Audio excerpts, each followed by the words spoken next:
fara sabuwar rayuwa. Ka zama garkuwa gare ni ko kuma in ce kainuwa. Ni da ke da fitin na saba, ga zuciya ta rike ke karba.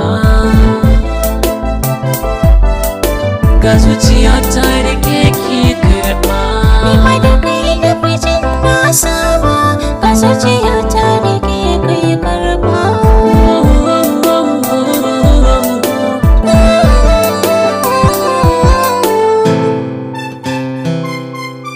Inda rai da rabo, inda mun yi sabo, zana bi ki garin kuma zauna. Zuciya ta cire na baki rike sake ba ta kula mai sona.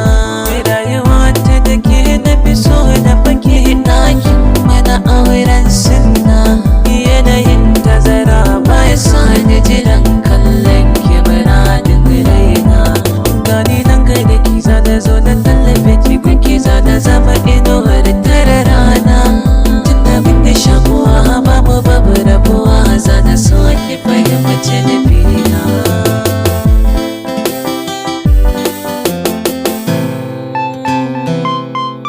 Mafakar inuwa ta kaso mafake ni da kai zan mai zauna tare.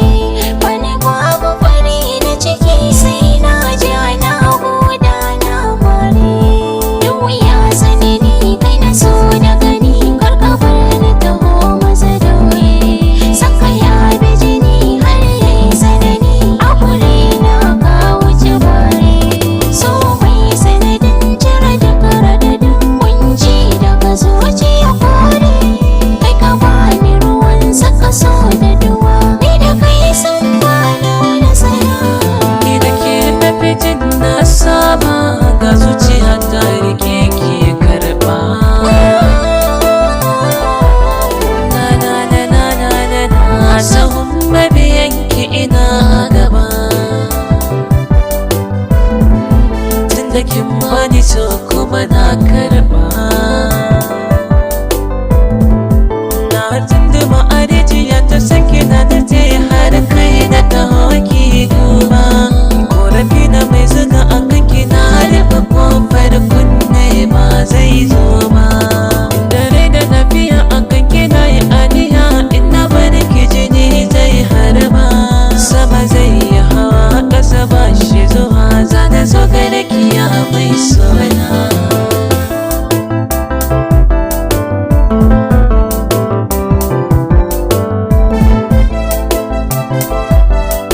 Ga zuciya ta rike ki karɓa.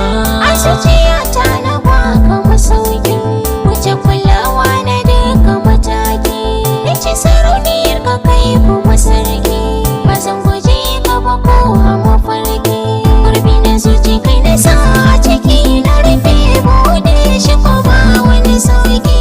Kai tanadi farin ciki domin sauka gidan ka na saka shauki. Na maka girki na baka baki, kunci na zuciyar ka zan wanke. In ka kai dimi zan sassaita, domin ka san gari ka na zama mata.